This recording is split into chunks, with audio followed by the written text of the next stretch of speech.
Boa tarde, eu sou a mestranda Bárbara Paixão de Góes, sou membro do GEL, que é o Grupo de Estudos da Obesidade, que faz parte do programa de pós-graduação em Nutrição e Saúde da UFG.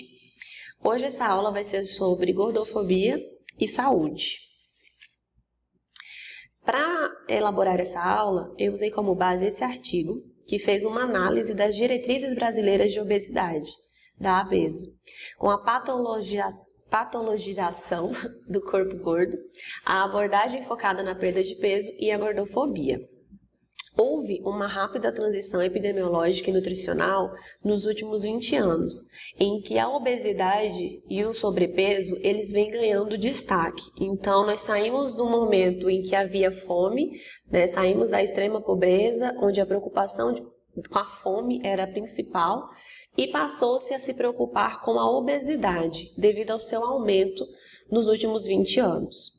E o aumento do sobrepeso e obesidade, eles vêm acompanhados do aumento das doenças crônicas não transmissíveis, porque a obesidade ela é fator de risco para o desenvolvimento dessas doenças crônicas não transmissíveis. Então, a obesidade, ela vem sendo tratada como uma questão de saúde pública internacional desde 1980. Então, nos anos 80, quando houve esse boom nos casos de obesidade, começou-se a se tratar a obesidade como uma questão de saúde pública. E isso levou a uma institucionalização da temática. Então, precisou-se formalizar instituições, linhas de frente para entender melhor e tratar da obesidade. Com isso, ela foi denominada como uma epidemia mundial. Então, ela foi denominada como epidemia devido ao número de casos aumentando numa proporção muito grande em pouco tempo, no mundo inteiro. Então, depois que ela foi denominada uma epidemia, e se tornou um problema de saúde pública, foram precisos ser criadas algumas entidades, com destaque às primeiras, que foi a National Obesity Society, que é essa sociedade nacional para tratar de obesidade, e a International Obesity Task Force, que é essa força-tarefa internacional para tratar da obesidade. O primeiro congresso internacional para falar sobre o tema aconteceu em 1974, então ainda antes dos anos 80, antes desse boom acontecer, houve o primeiro congresso para tratar da obesidade, porque já havia essa preocupação com ela, mas o primeiro relatório da OMS, da Organização Mundial da Saúde, só veio a ser divulgado em 1990. E desde então, a obesidade ela vem sido tratada como uma questão de saúde pública que precisa ser combatida, precisa ser trabalhada no mundo inteiro. No Brasil, em 1986, foi fundada a ABESO, que é a Associação Brasileira para Estudo da Obesidade e da Síndrome Metabólica. Então, como eu falei, a obesidade ela foi denominada como uma epidemia mundial. E quando nós pensamos em epidemia, a palavra nos remete a doenças contagiosas. Então, as doenças contagiosas, elas têm como característica desencadearem uma epidemia. Talvez o termo tenha sido escolhido na intenção de alertar as pessoas, de fazer chamar a atenção para o fato que a obesidade ela estava se espalhando muito rapidamente, com a ideia de que você poderia pegar a obesidade. E com isso, com esse termo e o uso dessas terminologias, a mídia foi por um viés muito alarmista e até hoje é assim. Então, as notícias que são divulgadas, elas trazem esse viés de obesidade como uma grande vilã e uma grande preocupação, o que assusta muitas vezes a população. E a palavra combate à obesidade, ela é trazida nessas notícias, nessas mídias, de forma a tentar conscientizar as pessoas de que realmente a obesidade ela é uma doença que ela precisa ser erradicada, vamos assim dizer. Mas quando a gente pensa também na palavra combate, assim como epidemia, é uma palavra muito forte, porque quando pensamos em combater, nos remete a coisas como combate às drogas, combate à pedofilia, combate ao racismo. E esse link da palavra combater com essas coisas negativas podem levar a uma guerra contra as pessoas gordas, onde vai haver discriminação e julgamento. E o objetivo não é esse. Então, o combate não é as pessoas gordas, as pessoas com obesidade, e sim a doença. Então, termos como epidemia e combate, eles já são enraizados na sociedade e podem acarretar essa ideia de discriminação e de julgamento com esses indivíduos que têm obesidade. Então, a obesidade, de fato, ela traz um impacto econômico muito grande nos sistemas de saúde. Então, tratar de pessoas com obesidade onera o sistema público de saúde. E, com certeza, o fato da obesidade estar atrelada a doenças crônicas não transmissíveis, como diabetes, hipertensão, isso também onera muito o sistema público de saúde. Então, o discurso que nós ouvimos e que é noticiado e que é trazido é sempre de que pessoas com obesidade, elas oneram o sistema público de saúde. E a saúde pública, ela acaba focando nas ações comportamentais individuais. Então, é como se a pessoa com obesidade, ela tivesse a responsabilidade de estar onerando esse sistema público, de ser uma responsabilidade para o Estado. Então, ela deveria se tratar e não estar no estado de obesidade. Então, o emagrecimento geraria aí um menor custo para a saúde pública e menores problemas, ou resolveriam os problemas. E essa estratégia, ela é mais confortável, porque quando eu coloco a culpa da obesidade no indivíduo, como se ele fosse responsável por esse excesso de peso, somente ele fosse responsável, eu tiro essa responsabilidade do Estado, do governo, e eu deixo apenas o indivíduo como culpado. Então, o que se vende, o que se traz, o que se noticia, são soluções muito simplistas, em que o indivíduo ele é responsável, pela saúde dele. Então, o indivíduo saudável, o indivíduo magro, ele é responsável, ele é competente, ele está correto. E o indivíduo doente, ele é irresponsável, ele é negligente e ele é o culpado, vamos assim dizer. E essa estratégia, essa abordagem, ela é muito preocupante, porque além de já estar enraizada na sociedade, isso respinga no julgamento dos profissionais de saúde. Então, antes de ser um profissional de saúde, nós temos que pensar que existe um ser humano, um indivíduo que vive em sociedade, que também consome dessas notícias, que também é bombardeado com toda essa cultura social acerca do indivíduo com obesidade. E esse julgamento que é do indivíduo, que passa a ser também do profissional, seja ele médico, enfermeiro, psicólogo, enfim, esse julgamento ele passa para o paciente de forma que ele vê o paciente como negligente, como irresponsável, como preguiçoso, como um indivíduo que não é capaz, ou não está sendo capaz, não está se esforçando o suficiente e por isso ele está naquela condição. E esse pré-julgamento vai interferir no tratamento do atendimento dessa pessoa. E essa pessoa ela já vai se sentir com remorso, com vergonha e até mesmo arrependida de ter buscado ajuda e de ter ido nesse atendimento. Então, o indivíduo ele acaba sendo responsabilizado por uma questão que é social, que não é apenas responsabilidade dele. Então, o objetivo desse estudo que eu trouxe para nortear essa aula, ele teve como objetivo analisar o documento das Diretrizes Brasileiras de Obesidade, publicado pela ABESO em 2016, para refletir sobre o modo como esses documentos de saúde eles acabam por justificar e reproduzir a gordofobia, o que se reflete nas políticas públicas, nos serviços de saúde e, no fim, ali na prática profissional.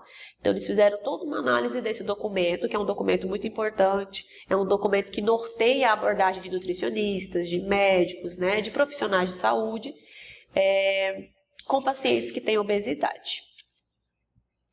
Então, como que eles trazem? Primeiro, o objetivo dessa diretriz da ABESO. Então, segundo a própria ABESO, as diretrizes elas foram desenvolvidas para quê? para melhorar a prática médica, para embasar a tomada de decisões na hora de tratar esse paciente com obesidade e para facilitar o atendimento desse indivíduo com obesidade. Então, são os pontos chaves, é o objetivo dessas diretrizes, para isso que elas servem, para isso que elas foram criadas. Mas antes de falar, então, do documento em si, é preciso deixar muito claro o que seria gordofobia. Então, o que seria gordofobia? Então, a gordofobia nada mais é que a desvalorização, a estigmatização e a hostilização de pessoas gordas e de seus corpos. Isso é gordofobia. Então, como que acontece essa desvalorização e essa estigmatização? Quando essas pessoas com obesidade, essas pessoas com corpos gordos, elas são taxadas como deprimidas, preguiçosas, descontroladas, fracassadas, descuidadas ou sedentárias. Então, como se todo indivíduo com obesidade fosse igual, ele tivesse esse perfil. E antes mesmo de conversar ou de ouvir essa pessoa, eu já concluo, por ela ter obesidade, que ela é alguma dessas coisas ou todas elas juntas. Então, o discurso gordofóbico e essa gordofobia, muitas vezes, ela está atrelada ao discurso da saúde. Então, muita gente tem o preconceito, mas ele disfarça esse preconceito com preocupação. E esse discurso é muito aceito devido ao discurso médico que vai legitimar essa fala. Então, de fato, a obesidade é uma doença, de fato, a obesidade está relacionada com várias outras doenças crônicas, mas isso não me dá o direito de ser pejorativo na minha fala, não me dá o direito de discriminar, de minimizar o indivíduo com obesidade. Então, na nossa sociedade, o corpo magro ele é tido como uma garantia de saúde, como o corpo adequado ou o corpo normal. E a gente sabe que isso não é verdade. Realmente, a obesidade ela vai ter as suas peculiaridades e a sua relação com a doença, da mesma forma que a magreza, até mesmo a magreza extrema, vai ter a dela. Então, não significa que o indivíduo magro ele está isento de ter alguma doença ou que ele não vá ter alguma doença por conta dessa magreza. E, infelizmente, o discurso científico, ele formaliza esse emagrecimento como saúde, como se o fato de eu emagrecer fosse me trazer saúde, e não necessariamente. Muitas vezes, hábitos saudáveis que vão levar ao emagrecimento, e não o contrário. Então, a metodologia desse trabalho foi a seguinte, né? Eles fizeram uma análise dos documentos das diretrizes brasileiras da obesidade, de 2016, e eles guiaram essa análise com duas perguntas. Primeiro, todo esse discurso em torno da obesidade, ele visa realmente o bem-estar das pessoas gordas? E a outra pergunta, os documentos de saúde podem justificar e reproduzir gordofobia? Então, será que a forma que esses documentos são elaborados e trazem as orientações não está reforçando um comportamento gordofóbico? Então, foram feitas duas análises. Na primeira, eles observaram essa patologização do corpo gordo. Então, eles avaliaram como que é orientado fazer esse diagnóstico, como que é orientada a discussão dos riscos que essa obesidade pode trazer para a saúde dessa pessoa e como que é orientado que seja feito esse acompanhamento. Na segunda fase da análise, eles já foram olhar a questão da abordagem normativa de peso. Então, como que é tratada a dieta restritiva, o uso e a prescrição dos fármacos, dos medicamentos, a cirurgia bariátrica como indicação para o tratamento e o automonitoramento, focando a estratégia no comportamento da pessoa e não no todo. Então, foram esses dois pontos, essas duas etapas, né, de análises que foram feitas. Então, segundo a definição da OMS, da própria Organização Mundial da Saúde, o que é essa obesidade? É o acúmulo anormal ou excessivo de gordura corporal que afeta e prejudica a saúde. Segundo a portaria 424 de março de 2013, ela é uma condição crônica e um fator de risco para outras doenças. Segundo a definição da ABESO, é uma doença grave. Então, essa é a definição da ABESO. Então, a obesidade, ela foi oficialmente integrada à Classificação Internacional das Doenças, o CID, em 1990. Anteriormente, ela era considerada um fator de risco, porque as pessoas elas não morriam de obesidade, elas não morrem de obesidade, mas sim de doenças que são favorecidas pela obesidade. Então, isso teria demarcado a alteração do Estatuto Epidemiológico da Obesidade. Então, a partir do momento que se reconhece que sim, as pessoas elas podem morrer de obesidade e ela é classificada como uma doença e ela tem um CID, toda a sociedade, todo o manejo dessa doença passa a ser diferente. Então, em 1995, foi firmado que o IMC seria o parâmetro para o diagnóstico da obesidade. Então, todo indivíduo com IMC maior que 30, ele é categorizado como indivíduo com obesidade. E a partir desse momento, a sociedade passa a ver, então, o corpo magro como sendo normal e o corpo gordo como anormal. Então, o que antes era uma característica física, é gordo ou é magro, passou a ser normal e anormal. Então, você ter um corpo gordo passou a ser uma coisa julgada pela sociedade como algo ruim. Então, o fenômeno social que acontece depois dessa denominação, ela vem com uma estigmatização muito forte, em que começa a se atrelar tudo que é negativo do comportamento humano a esse excesso de peso, a essa obesidade. Então, desde a preguiça, desde ao descaso e ao comer demais, é atrelado a esse indivíduo que tem obesidade. E a magreza, por outro lado, ela começa a ser cada vez mais enaltecida e é dada como uma norma social. Então, o ideal é que você seja magro, que você tenha um corpo dado como o padrão correto, o padrão ideal. E essas pessoas gordas que não conseguem se adequar a esse corpo, não conseguem se encaixar nesse perfil de norma social, de magreza, elas passam por um processo de exclusão, em que elas enfrentam várias situações cotidianas em que elas não conseguem se inserir, se encaixar na sociedade. Então, ao mesmo tempo que nós temos um aumento muito grande de indivíduos com obesidade, nós temos uma exclusão proporcional a esse aumento.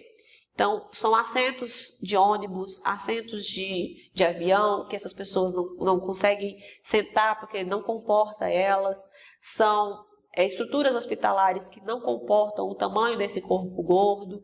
Então, são várias situações, catracas de academia, que a pessoa ela tenta entrar para fazer uma atividade física, mas ela não consegue passar naquela catraca. Então, são várias situações que vão limitando e excluindo cada vez mais essas pessoas com obesidade.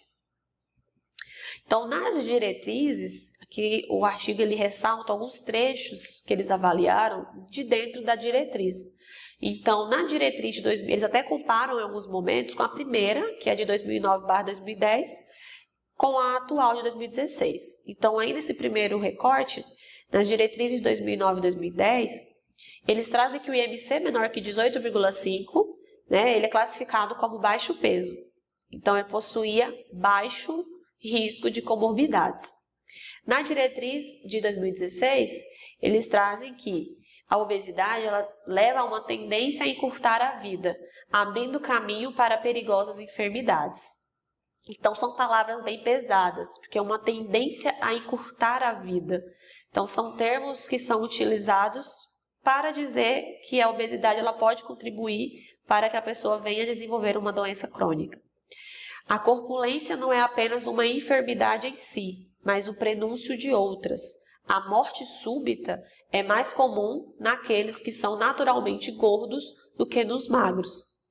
Nessa fala, dá a entender que pessoas magras, elas têm menor chance, né, do que as naturalmente gordas de virem a sofrer uma morte súbita.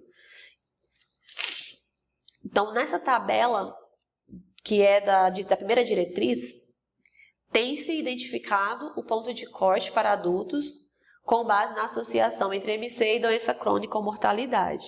Então, na tabela eles trazem a classificação do IMC, o IMC e o risco para comorbidades. E essa tabela que eles trazem, ela é baseada na tabela da OMS de 2000. No entanto, diferente da tabela da OMS, na da ABESO, não tem nada escrito aí na categoria de sobrepeso com relação aos riscos de comorbidades. Então não se fala nada, nem que é baixo, nem que é médio, nem que é aumentado. Não se tem nada. E quando se fala de baixo peso, o risco está como baixo e o peso normal como médio. Sendo que se sabe muito bem que o baixo peso, ele também traz muitos riscos à saúde. Desnutrição, deficiência de micronutrientes e minerais, né? Várias comorbidades podem sim vir a surgir e risco de morte também em indivíduos com muito baixo peso. Então, esse baixo risco aí realmente é bastante equivocado. Já na tabela nova, atualizada, eles incluíram a magreza na categoria de normalidade, né? E adicionaram aí que havia um risco elevado, já corrigindo o erro da tabela anterior. E no sobrepeso ou pré-obeso, eles colocam aí o risco pouco elevado. Então, essa abordagem, ela inclui a magreza na categoria de normalidade, reforçando que o corpo magro é natural, na diversidade corporal, é o natural. E isso não se dá quando a gente observa aí o caso do sobrepeso, que ele apresenta maior aproximação com o corpo gordo. E assim ele torna-se alvo das mesmas recomendações e controle do indivíduo com obesidade. Então, ficam aí as questões, né? As políticas públicas, elas anexam sobrepeso e a obesidade. E tem sido cada vez mais disseminada essa categoria que ela não existe, que é o excesso de peso. E esse excesso de peso, as pessoas, tanto com sobrepeso quanto com obesidade, são colocadas todas juntas nesse mesmo grupo, tá com excesso de peso. E as estratégias e as políticas públicas, elas vão trazer um tratamento voltado para todo mundo que está com excesso de peso. E uma das estratégias, inclusive, se diz que reconhecer a classificação do próprio peso é um requisito para o sucesso na gestão do peso. Então, parte-se do princípio que as pessoas precisam saber qual que é a classificação delas. Ah, não, meu peso está em sobrepeso, ou está em obesidade, ou está em baixo peso. E o que se justifica é que a partir do momento que eu sei em qual categoria eu estou, eu me encaixo, eu vou conseguir gerir o meu próprio peso e cuidar melhor da minha saúde. Mas será? Será que realmente eu saber em que categoria eu estou é uma estratégia interessante para o tratamento? Bom, esse estudo do Robson e Hunger e Daly, que é de 2015, é trazido no artigo pelos autores, em que eles estudaram o efeito que a percepção do excesso de peso tem sobre o risco de ganho de peso futuro. Então, qual que era o efeito da pessoa saber que ela está, por exemplo, com sobrepeso? Nesse estudo, o que eles trazem? Ao descobrir, ao fazer essa autoidentificação, olha, eu estou com sobrepeso, a pessoa, ela passa por um momento de angústia e de estresse.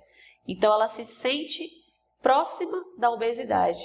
E é terrível chegar à obesidade. É um temor absurdo. Como que eu vou chegar à obesidade? Eu não posso chegar à obesidade. E esse medo e essa preocupação de eu estar ali no sobrepeso, beirando a obesidade, leva a uma angústia e um estresse tão grande que pode levar a pessoa a comer mais, a ficar mais ansiosa e comer ainda mais, ou ter outros comportamentos que vão reforçar o ganho de peso. E isso leva a consequências negativas, como o próprio ganho de peso, ou até mesmo o desenvolvimento de outros distúrbios alimentares.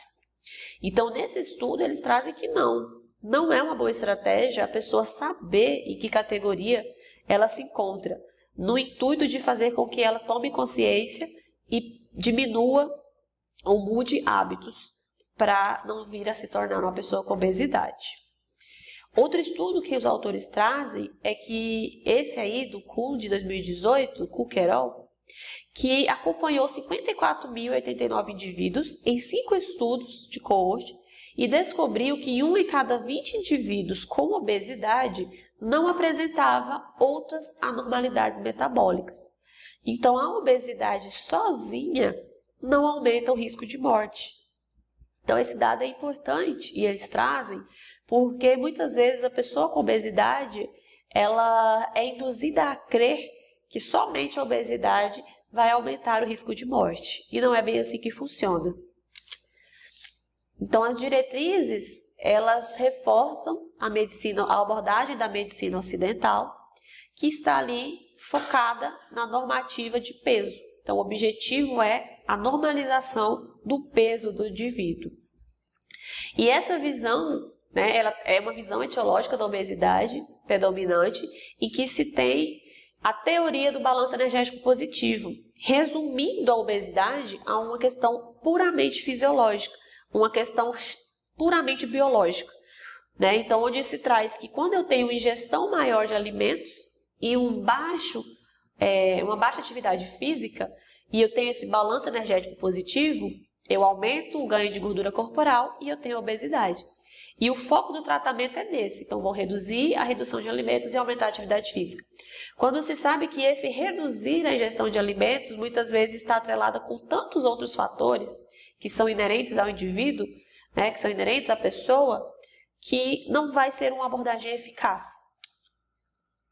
Então, trazendo aqui de novo trechos do documento, esse primeiro fala o seguinte: diminuir o consumo de calorias na alimentação e exercícios para aumentar o gasto calórico.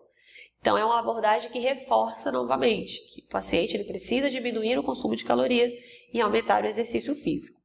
Mas daí eles até trazem essa outra passagem que fala o seguinte, que a etiologia da obesidade é complexa e multifatorial, resultando da interação de genes, então a gente tem aí a genética influenciando, o ambiente, estilos de vida e fatores emocionais. O ambiente moderno é um potente estímulo para a obesidade. Então, o documento até traz essa informação. Mas aí, então, eu pergunto, por que as recomendações, então, focam apenas no indivíduo? Então, ao longo do documento, todas as orientações são voltadas para o indivíduo. Faça isso, faça aquilo, mude isso, mude aquilo. Então, a abordagem é assim. O paciente deve ser abordado individualmente sobre a história do peso e dos problemas de saúde dele, advindos, e a motivação para agir contra os fatores obesogênicos ambientais. Então, até brinco aí com a frase, você que lute. Então, você fala para o paciente, olha, realmente o ambiente é obesogênico, você que lute, se vire. E não é assim que funciona. Então, a abordagem, ela tem que preparar o profissional para acolher esse paciente e dar ferramentas para que ele entenda que não é tudo responsabilidade dele, que realmente esse ambiente obesogênico, ele realmente pesa muito nesse processo. Então, com essa abordagem focada na perda de peso, a gente tem essa fala do você tem que se cuidar, você precisa fazer isso, você precisa fazer aquilo, e nós temos a mesma orientação para realidades completamente diferentes. Então, muitas vezes, a obesidade está presente porque aqueles indivíduos não têm acesso ao alimento. Outras vezes, ele tem acesso ao alimento, porém são alimentos nada saudáveis. Então, não tem como dar a mesma orientação para situações completamente discrepantes uma da outra, completamente diferentes uma da outra. E essa abordagem focada na perda de peso, ela tem um gargalo, um viés muito importante, que é a condição social, a condição socioeconômica desse paciente. Então, aqui eu trago a foto de alguns famosos, mas podemos trazer essa realidade para qualquer pessoa que tem um poder aquisitivo maior. Então, treinar numa academia com personal, ter um professor de artes marciais que vai na sua casa. Então, fazer atividades físicas e ter uma alimentação saudável traz um status muito positivo. Então, quando a pessoa tem um poder aquisitivo maior, ela tem acesso a essas coisas mais facilmente e para ela é muito bom ela ter essa imagem associada a que se cuida, a que tem saúde. Mas isso dentro de uma realidade de uma pessoa que vive na pobreza, na extrema pobreza, que tem 2, 3 empregos, que mal tem rotina de sono, quiçá de atividade física, é muito complicado para conseguir utilizar e aplicar esse tipo de abordagem com esse tipo de pessoa, com esse indivíduo. Para a realidade dele, é muito diferente, vai ser muito mais difícil de se ter um resultado positivo. Então, a diretriz traz, né, elas relembram que a obesidade apresenta maiores taxas nas populações com maior grau de pobreza e menor nível educacional. Então, na fala que a diretriz traz, é como se essas pessoas que estão na pobreza e que têm o menor nível educacional, elas não têm acesso à informação correta. Então, elas estão com obesidade, elas chegaram à obesidade porque elas não foram instruídas corretamente, elas não têm a informação correta. E segundo a diretriz, se essas pessoas tiverem uma informação correta, elas vão ter a opção de fazer melhores escolhas. Então, elas vão conseguir fazer melhores escolhas. E que, infelizmente, as notícias, né, as mídias também trazem informações erradas, informações cruzadas. Então, enquanto nós temos o viés da saúde tentando trazer informações de qualidade e orientar a população, nós temos a mídia querendo vender, a indústria querendo vender produtos como sendo saudáveis e que não são, ou produtos que são mais acessíveis e não são saudáveis, e isso pode gerar uma ansiedade generalizada, uma desinformação em que as pessoas não sabem quem acreditar e o que seguir. Mas no fim, a própria gestão de risco é a que é trazida, que é debatida e que é colocada. Então, a pessoa, novamente, é responsável por essas questões, seja pela desinformação, seja pela procura da informação correta, ou a escolha que ela vai tomar na hora de fazer as compras, na hora de se alimentar. Então, de novo, tirando a responsabilidade do ambiente, do Estado, do governo e colocando ela nas mãos da pessoa, do indivíduo. Então, dentro da diretriz também tem mais esses recortes em que há um reforço da magreza. Então, aí nesse primeiro trecho, coma o de jejum como um rei, almoce como um príncipe e jante como um pobre. Dietas que contenham 1.200 a 1.500 calorias por dia para mulheres e 1.500 a 1.800 calorias por dia para homens, independente da composição de macronutrientes, frequentemente levam à perda de peso. Dietas hipocalóricas poderiam potencialmente levar a benefícios em doenças neurológicas, como demência, em redução da velocidade, evolução tumoral, melhora da imunidade e cardioproteção.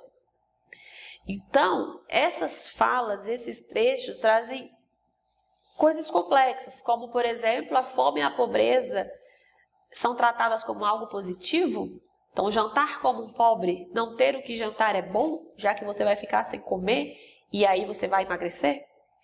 Perda de peso é o objetivo central da estratégia, então, contanto que essa pessoa perca peso, tudo bem, não importa a forma que ela vai perder esse peso. E as dietas hipocalóricas, então, elas vão ser utilizadas em todos os casos, independente do paciente, porque meu foco é que a pessoa perca peso. Então, a abordagem da dieta restritiva ou hipocalórica, ela é bem complicada, porque já tem vários estudos que trazem por que não fazer dietas restritivas. As dietas restritivas, elas vão contribuir para um aumento de gordura corporal, porque o indivíduo, o corpo gordo, na obesidade, muitas vezes essa dieta restritiva leva a uma perda de peso rápida, porém de massa muscular. Então, o músculo é perdido e a gordura não. E como uma estratégia de defesa, o corpo passa a armazenar ainda mais gordura no intuito de se defender, porque ele acha que você está perdendo sem intenção esse peso. A flutuação do peso também, porque essa pessoa não consegue se manter numa dieta restritiva para sempre. Então, ela restringe bastante, perde muito peso, mas não consegue manter esse peso. E essa flutuação no peso aumenta o risco dessas doenças cardiovasculares, doenças, enfim, crônicas. E além disso, a relação transtornada com a comida pode acontecer. Dietas restritivas levam a problemas, a vários problemas de relação com a comida, transtornos e distúrbios alimentares. Então, a restrição acaba levando à compulsão. Mais trechos aí do documento, né, que se fala sobre isso. Substitutos de refeições são úteis e eficazes como parte de um plano estruturado de modificação da dieta em pacientes com sobrepeso e obesidade. Então, de novo, colocando sobrepeso e obesidade juntos, como se fosse uma coisa só. Para a redução do peso corporal. Seu uso demonstrou resultados positivos no tratamento da obesidade. A Herbalife vende suplementos nutricionais e fitoterápicos em comprimidos, cápsulas, bebidas e barras energéticas para controle de peso, melhora da nutrição, bem-estar e estética. Então, outra coisa que os autores trazem e ressaltam é que incentivar a troca da alimentação vai totalmente de encontro ao que as campanhas que vêm sendo feitas, o próprio Guia Alimentar para a população brasileira, e que se reforça a importância de comer a comida de verdade, em ter o alimento regional, valorizar a refeição. E aqui se traz a ideia de substitutos e se cita ainda a marca Herbalife, né, a empresa Herbalife, num documento, numa diretriz. Então, a postura da diretriz é de defesa à Herbalife, por parte, então, do documento, porque já se sabe, já se tem estudos mostrando que a Herbalife, o uso contínuo dos produtos da Herbalife, podem gerar danos hepáticos, sérias doenças hepáticas. E mesmo assim, o documento traz o nome da empresa, recomenda e cita: ainda permanece totalmente especulativo o que poderia ter sido a causa do dano hepático, como se a empresa não tivesse ainda uma comprovação desse dano, né, desses pacientes. Então, além de tudo isso, uma coisa muito importante que foi avaliada e que é presente nesse documento da ABESO é o reforço no estereótipo da pessoa gorda, que eu falei lá no início dessa aula, né, características que são tidas como sendo de todo indivíduo que tem obesidade. Então, aqui nesse trecho, eles trazem que a terapia cognitivo-comportamental reforça a motivação em relação ao tratamento, de forma a evitar recaídas e o consequente ganho de peso, instrumentalizando a pessoa gorda a ter as habilidades necessárias para manter as mudanças comportamentais. Então, nessa fala, basicamente, eles trazem que é preciso fazer um tratamento cognitivo-comportamental com essas pessoas, porque senão elas não vão conseguir se manter, né, após a perda de peso com o peso que elas adquiriram. E alguns exemplos que eles trazem para melhorar esse comportamento na diretriz são esses aí: retirar da lista de compras alimentos indesejados, não utilizar o controle remoto, evitar atividades como cinema. Sim, a diretriz fala que é para evitar ir ao cinema, associado a elevado consumo de calorias, porque eles associam ainda ao cinema a um consumo excessivo de calorias. Você compra pipoca, compra às vezes um refrigerante, um chocolate. Evitar ser responsável pela alimentação de outros. Esses exemplos são bem atrelados ao estigma da obesidade. E quando eu falo de retirar da lista de compra alimentos indesejados, eu reforço o pensamento de que o indivíduo com obesidade ele só come porcaria, né? Ele compra só comida que não é saudável, na sua maioria esse tipo de comida. Não utilizar o controle remoto. De novo, reforça aquela ideia da pessoa com obesidade largada no sofá o dia inteiro com o controle remoto na mão. Pessoas que não fazem mais nada da vida, que são 100% sedentárias. Quando eles falam que evitar atividades como ir ao cinema, reforça a falta de controle da pessoa com obesidade, né? E limita, exclui novamente, como se elas não tivessem direito a frequentar esses ambientes, esses espaços, porque elas não têm controle sobre si. Se elas forem ao cinema, elas vão comer compulsivamente, né? Vão ingerir muitas calorias. E esse último, que fala em evitar ser responsável pela alimentação de outros, reforça o estereótipo de pessoas com obesidade não podem cuidar de seus próprios filhos ou não podem ser responsáveis por outras pessoas, porque como se elas fossem incapazes, intelectualmente incapazes, ou não tivessem responsabilidade pelo estado de obesidade em que elas se encontram. Outros trechos que eles trazem, que o sucesso em longo prazo depende da constante vigilância. É realizado pelo próprio paciente, através de registros de ingestão alimentar, dos episódios de compulsão e dos eventos desencadeantes. Documentar pensamentos equivocados em relação à alimentação sobre o peso e o aspecto corporal. Então, de novo, jogando a responsabilidade para cima do paciente. Então, é preciso desenvolver uma atenção vigilante sobre si para, em seguida, confessar a verdade para o profissional de saúde.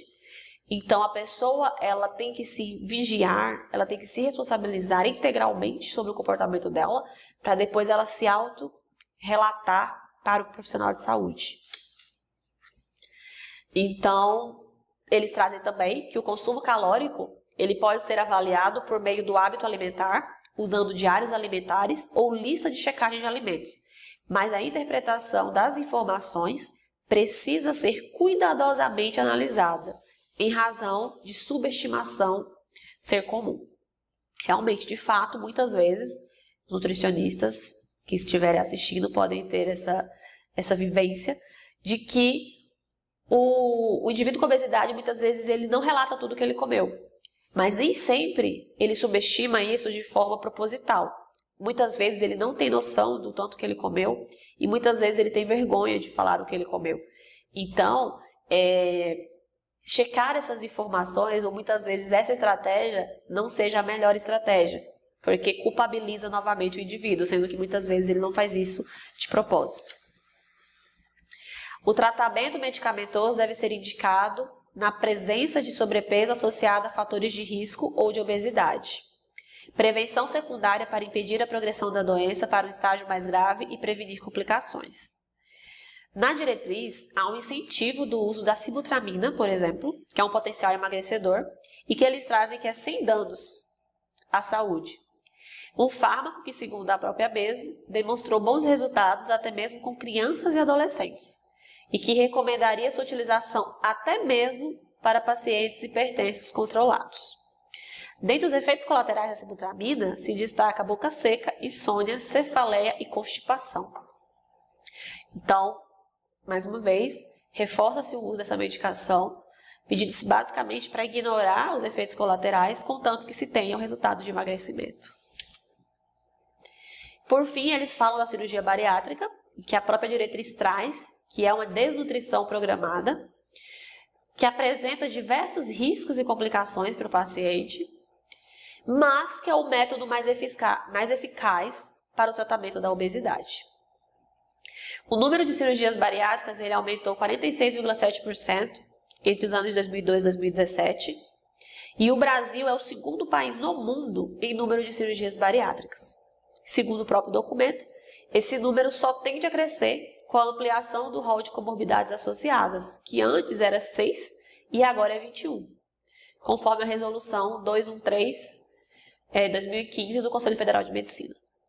Então, a bariátrica realmente ela é reconhecida hoje mundialmente como a melhor estratégia para o tratamento da obesidade, isso é um fato. Porém, é importante ressaltar que para indivíduos com obesidade severa. Então, hoje a realidade que nós vemos no Brasil, infelizmente, principalmente no setor privado, é de muitas cirurgias sendo realizadas mesmo em indivíduos que não atendem a todos os critérios. Então, isso não tem tido muito controle. No SUS, felizmente, as pessoas que passam pelo processo de cirurgia bariátrica são as que atendem os critérios e que realmente vão se beneficiar a longo prazo do procedimento, que apesar dos efeitos colaterais e do lado negativo, é a melhor estratégia para tratar essas pessoas a longo prazo. Por fim, o artigo conclui, então, que esses documentos são gordofóbicos, sim. Eles precisam ter uma melhora, porque eles reforçam da saúde inerente a corpos magros, então reforçam que o corpo magro é o melhor. Há uma reprodução de estereótipos relacionados ao corpo gordo, então eles reforçam vários estigmas da obesidade e relaciona diretamente a perda de peso a melhor nível de saúde, sendo que a saúde não está atrelada somente à perda de peso. Então, o que precisa mudar? É preciso avaliar as práticas agressoras ao corpo gordo e que focam na perda de peso, na mudança comportamental individual. É preciso reconhecer os limites técnicos e éticos das tradicionais intervenções biomédicas para que esse pensamento e essa abordagem seja mais carinhosa, mais acolhedora e mais eficaz. Criação de políticas públicas mais amplas para tirar das costas o peso de cima da pessoa com obesidade apenas e trazer para o Estado. Abordagens que foquem no bem-estar da pessoa gorda. Então, as diretrizes precisam trazer estratégias que foquem no bem-estar da pessoa gorda e não somente no emagrecimento dela. E reconhecer a insistência para emagrecer e o estigma que culpabiliza o indivíduo como fatores de risco. Entender que culpabilizar a pessoa não ajuda em nada, só piora, na verdade, o quadro dela. Então, essa é a referência do artigo que eu apresentei e muito obrigada.